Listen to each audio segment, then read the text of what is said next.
Want to know what a real man would tell their lady about love and life? You're in the right place. This is Hello Ladies with Rom Wills. Rom Wills is a speaker and author of several books on relationships. Grab some wine, sit back, and enjoy. Hello, ladies. Welcome to my spot. Knowing your match.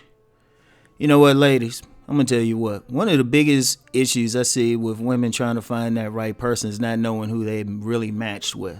I see this constantly. It's like, in general, I will say y'all have an idea what y'all want better than men because we just grab whoever until we get older. And so y'all a little bit pickier, but there's too many of y'all still making mistakes. But this is something that I've seen, and not just in terms of just everyday observation, but what women have told me, and also like just as growing up, some elders have told me, and also women as far as like coaching clients and stuff. I ain't giving away any personal information, but it's always the same thing, and that's knowing your match.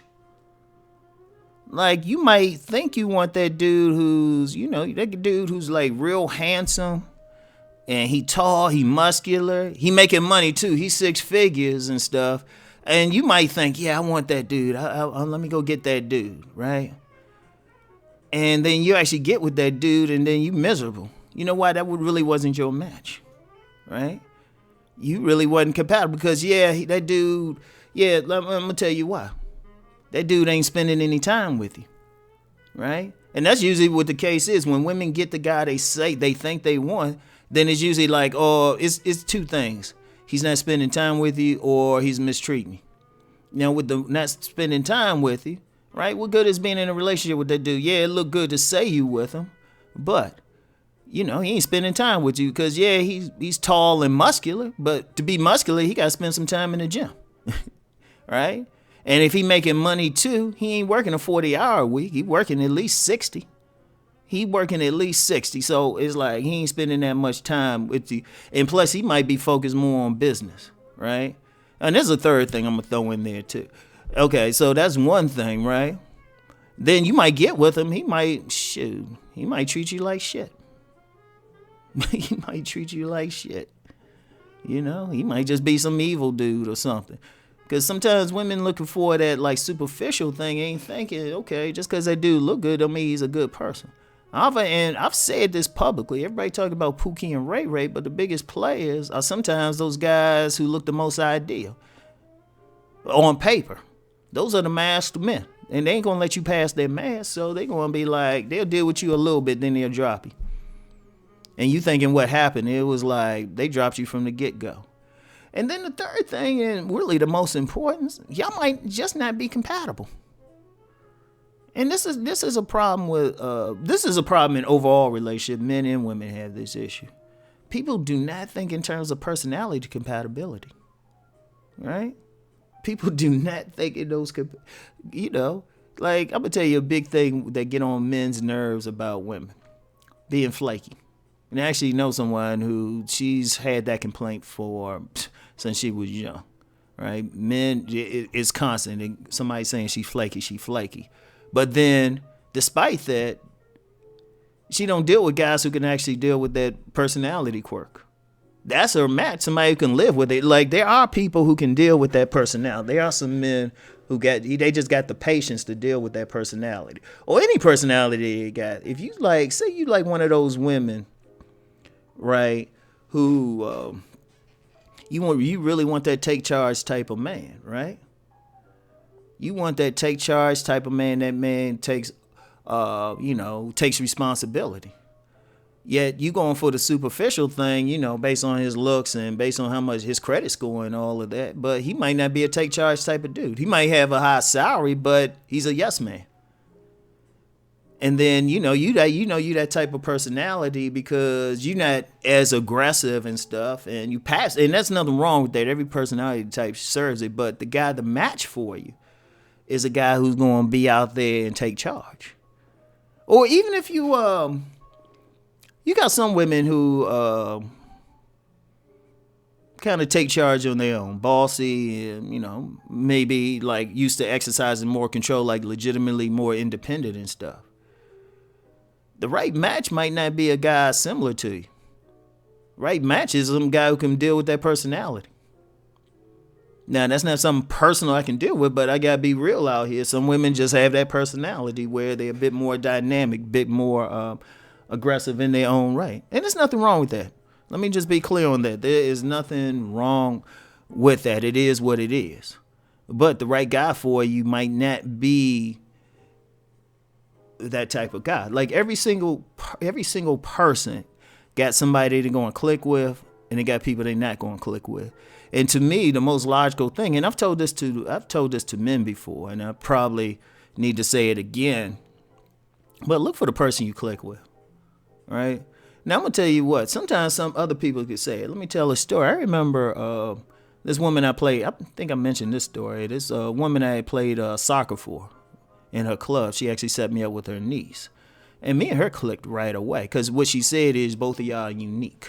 So she introduced us. I mean, when I say we clicked right away, it's like, boom, it's right. Yeah.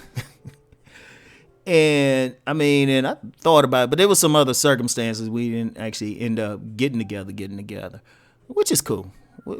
Sometimes you got other things, and that's a whole other conversation. But on another level, she would have been my match, right? Ladies, you got to know what your real match is, and not what your girlfriend's match is, or the peer group. Because I mean, I've known women too. They say they married a guy because he fit the criteria of their social class. Like I see this a lot with educated women and stuff, right? I see this a lot with educated women. A lot of women think they got to get that educated dude. Now I understand on one level because you want that guy who has more than you. But see, all of that is artificial. The guy you actually click with might not have that same level of education. But might have a bunch of common sense, and that'll be the person right for you. And you got to be honest about it. And then when you go for your match, whatever that match is, ultimately you got to stick with it. Now, I've said, hey, ladies, you know what? You got to leave, you can't be messing with some of these guys out here just because they look good or got the money. But hey, sometimes that might be the match for you. I'm going to tell you why. There might be something in you that just... You just want, you in particular, you actually need someone to look a certain way, right? That could be because of imprint, DNA, match, the sexual id, all of that stuff. And because of what you're doing, maybe you're a money-making person, so you need somebody who's comfortable with that, right? Now, in those cases, yeah, if that's your match. But then another person's match might be that creative, artistic person. Now, I mentioned knowing someone who been called flaky most of her life, right? I know the type of guy she's actually good with. I actually know it. That's actually a more of an artistic type of person, right? People gotta, and that's ultimately, and even if you go across classes and stuff, because I know class influence behavior, it makes a big difference, but you gotta be honest about what you need on every level. Or, and when I say class, let's put religion in there. Your match might not be that same tall credit, six-figure making dude. Because of how you feel about your religion, your match needs to be in that same religion. Because I believe I had one of my commenters ask about that. But, I mean, if your religion is that important, your match is going to be in there. It depends on how fundamentally important that is to you. But you got to know your match. Now, in order to know your match, regardless of what your match is, you got to know yourself. And that's the biggest thing. That is the biggest single thing women have to know. You got to know yourself. Not what your auntie said you should be doing, because that's an unfortunate thing with a lot of women. A lot of women doing stuff because somebody told them this is what they should be doing. And I'm just like, nah, you can't roll that way.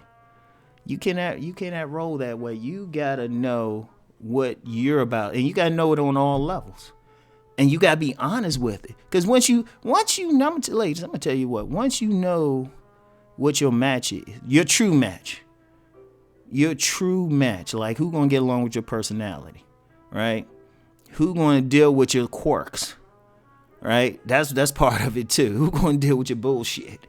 There's men and women too. Now, I don't want to seem like I'm picking on the women. Men got to figure out who's going to deal with their bullshit. Like this woman told me one time, She said, she was like, and she real cool, man. Love her to death. But she said, I was just messing with her one day, and she said, Rom, you need to be nice with me because, I put up with your bullshit. And she does. This is one of I would say few women that totally accept Rom as Rom. So me and her, I love her to death. But that's how you got to look for your match. So anyway, right?